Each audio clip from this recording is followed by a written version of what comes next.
अभंगावरती चिंतन करण्यापूर्वी थोडासा परिहार द्यायचा तोसा मी म्हणेन आपल्याला काही शब्द एकत्रित आणावे लागतील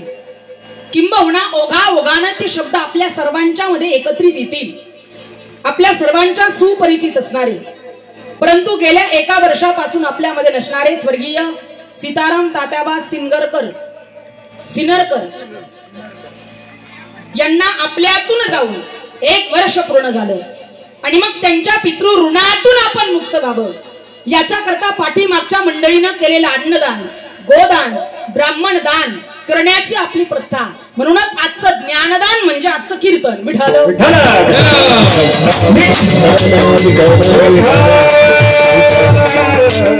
बाबांच्या पाठीमागे त्यांचा मोठा परिवार आहे अतिशय वारकरी संप्रदायामध्ये बाबांनी आपलं आयुष्य घातलं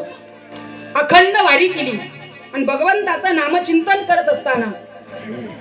कारण मृत्यू लोकाचा नियम आहे जो जन्माला आला त्याला मरावं लागतं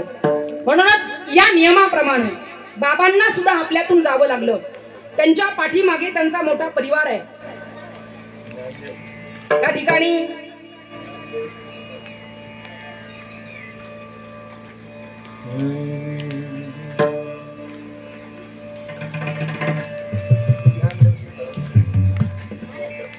ज्ञानदेव सीताराम सिनगर त्यांचा मुलगा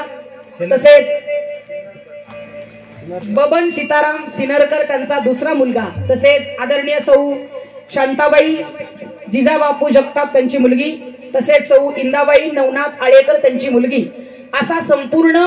सिनरकर परिवार आणि या परिवारातील या बाबांना जाऊन त्या ठिकाणी 1 वर्ष पूर्ण झालं मी म्हणेन या बाबांना चांगली जागा भगवंताने द्यावी चांगलं स्थान भगवंताने द्यावा चांगला मार्ग भगवंताने द्यावा एवढी भगवान परमात्म्याकडे विनंती करेन आणि या सिनरकर परिवाराला या दुःखातून सावरण्याची शक्ती भगवंताने द्यावी एवढी भगवान परमात्म्याकडे विनंती असेल आणि अभंगाच्या पदापदाचं चिंतन करण्याकरता मी प्रवृत्त होईल.